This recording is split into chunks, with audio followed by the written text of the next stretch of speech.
just gotta get closer to the mic, that's all. Okay. I'm continuing my series about flat Earth. It's called Flat Earth Knowledge, question mark. I've done the first two already. One of them is up, the other one isn't. Sorry. I wish it was. Okay.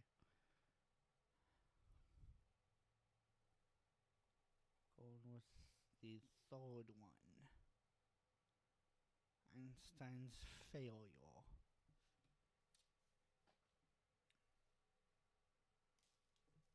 Okay, I need to recap the first two because a little bit. I'm not gonna play any of the videos, but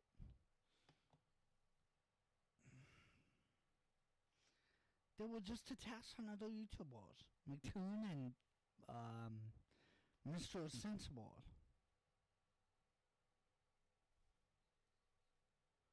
I didn't see any flat Earth proof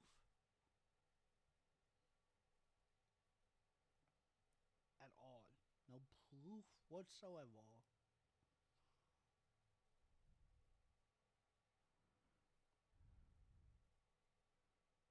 There might be some here, who knows?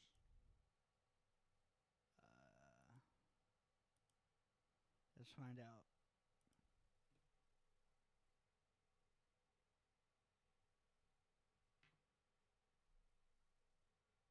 Uh-oh, need to unmute.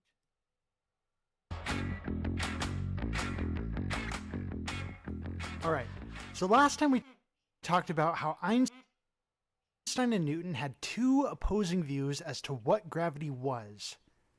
We also talked about how Einstein considered gravity as a fictitious, pretend, imaginary, and non-existing force. Today I want to go back and recap on that, highlighting another portion of Dr. Perezguez's presentation, and then I'm going to explain the problem with Einstein's claim, which applies equally to both the flat Earth and the globe Earth. Dr. Perezguez's words are also kind of a mouthful, so bear with me as I break his words down and explain what he's talking about. Einstein asked, hold on, what if the so-called real downward gravity from Earth is also fake? A side effect generated because Earth's surface is really accelerating upward. Now you know what Newton would say. He'd say, that's crazy. He would remind us that inertial frames are the standard for measuring true acceleration. Alright, let's pause that there and recap on what an inertial frame is. Now, Newton's laws can't tell you whether a frame of reference is really at rest or really moving at constant velocity because that distinction is meaningless and simply a matter of point of view. However, interestingly, Newton's laws can tell you whether your frame of reference is really accelerating or not. Here's how that works. Take an object with no forces on it and let go of it. If it stays right where it is, then your frame of reference is not accelerating, and we call it an inertial frame. Alright, let's continue now. So you can only say Earth is really accelerating upward if you can identify an inertial frame relative to which Earth's surface accelerates upward. And there's obviously no inertial frame like that, right?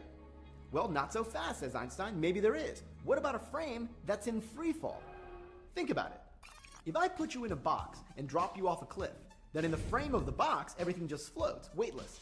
The falling frame of the box behaves just like a stationary inertial frame that's way out in intergalactic space where there's no gravity. So why can't the box's frame be inertial? Well, because, Newton says, that frame can't be inertial. It's really accelerating downward at 9.8 meters per second squared. The interior just seems like 0g because the downward acceleration acts like a fake extra upward gravitational field that, from the perspective... Sorry, my knowledge here is non-existent. I'm like beginner's level stuff. I forgot a lot of what I learned. I mean, I probably learned all that stuff, but I've forgotten it long ago. ...of the box just happens to exactly cancel the real downward gravitational field of Earth. By coincidence. Whew, what a mouthful. So speaking on Newton's behalf, he is saying that the man inside the box feels like a force is pushing him upward, causing him to feel weightless. And Newton is saying this is a fake force. The real force at hand is gravity, which is pulling the box downward. The main thing I want you to remember here is how Newton is describing this real force down and fake force up. Really, Newton? Really? Einstein The elevator is falling towards something. So you are not necessarily going to fall at the same speed because you're inside of it. You're gonna slow down because of friction in the elevator, if I'm not mistaken. That's why you feel weightless. Because friction is trying to slow you down. So you are going slower than the elevator. So yes, you will feel weightless. But yeah, because of friction walking on you. Einstein says, look, buddy, I'm just following your rules. You established the test for what an inertial frame is. Release a force-free object and it stays put. Stationary frames in intergalactic space pass that test, but freely falling frames here on Earth also pass that test if your so-called gravity is fictitious. So here Einstein is pulling a reversal, saying if you have a fake force down and real force up, you get the same effect. More to the point, Newton, if you're inside the box, there's no way for you to know that you're not in intergalactic space. This inability to distinguish free fall from lack of gravity has a name, by the way. Einstein called it the equivalence principle. And if you buy it, then maybe the falling frames really are inertial. So with the full reversal, they both produce the same zero-G effect. This is why it's called the equivalence principle. If so, then it's the falling frames that establish the standard of non-acceleration, in which case, it's really the ground that's accelerating, upward. And what we've always been calling a gravitational force is an artifact of being in an accelerated frame of reference. So here he is reinforcing his earlier claim that a falling object is actually stationary, and the ground is really accelerating upward. There's no such thing as a gravitational force. Instead, it's more appropriate to think of the apple as stationary, and the ground, along with everything on the ground, as accelerating upward into the apple. Now, what I just said sounds preposterous and maybe even moronic, but it's not sophistry. There's something substantive here. It's really the ground that's accelerating upward. And what we've always been calling a gravitational force is an artifact of being in an accelerated frame of reference. The word artifact here means a substance or structure not naturally present in the matter being observed, but formed by artificial means. It is any feature that is not naturally present, but is the product of something else. It's not different from the weird backward jolt that you experience on the train that you know perfectly well isn't being caused by anything. So why are you insisting that the downward jolt we experience every day on Earth has a physical origin? Maybe gravity, just like that backward jolt on the train, is an illusion. I really had to go emphasize all of that because a member of our debate board continued to claim that he never said the Earth really accelerates upward, and that I just didn't understand what Dr. Perez-Giz was talking about.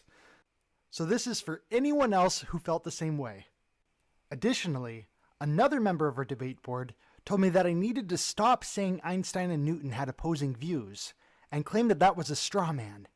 While the effect on a falling man is the same in both models, I agree. That is why they called it the equivalence principle. But the cause of the effect is what they disagreed on, which is what I wanted to emphasize. In the Brian Cox experiment done on the BBC, Brian was found saying the exact same thing after dropping a bowling ball and a feather in a vacuum chamber and watching them both hit the floor at the exact same time. His exact words are, Isaac Newton would say that the ball and the feather fall because there's a force pulling them down. Gravity. But Einstein imagined the scene very differently. The happiest thought of his life was this. The reason the bowling ball and the feather fall together is because they're not falling. They're standing still. There is no force acting on them at all. He concluded they were not actually falling, and that it was actually the Earth rising up to meet them. That is a completely opposite view. No strawmanning there whatsoever. Unless, of course, the BBC is wrong here, as well as PBS. Lucas on our debate board seems to be under that impression. But you have to keep in mind, the whole Earth rising versus an object falling, that is what you're equating in the equivalence principle. That's what it's all about. However, the big question that I find myself asking is, do they actually equate? In 0G, an object is supposed to be weightless, until an object applies force to it, causing it to accelerate. At that point, its weight is then determined by the amount of acceleration it experiences. And if you want to get into gravity wells and all that, if I were to just simply stand next to a heavy object, I should feel heavier. But that is also very clearly not the case. That means Einstein's entire equivalence principle, that his entire theory of relativity is founded upon, is wrong.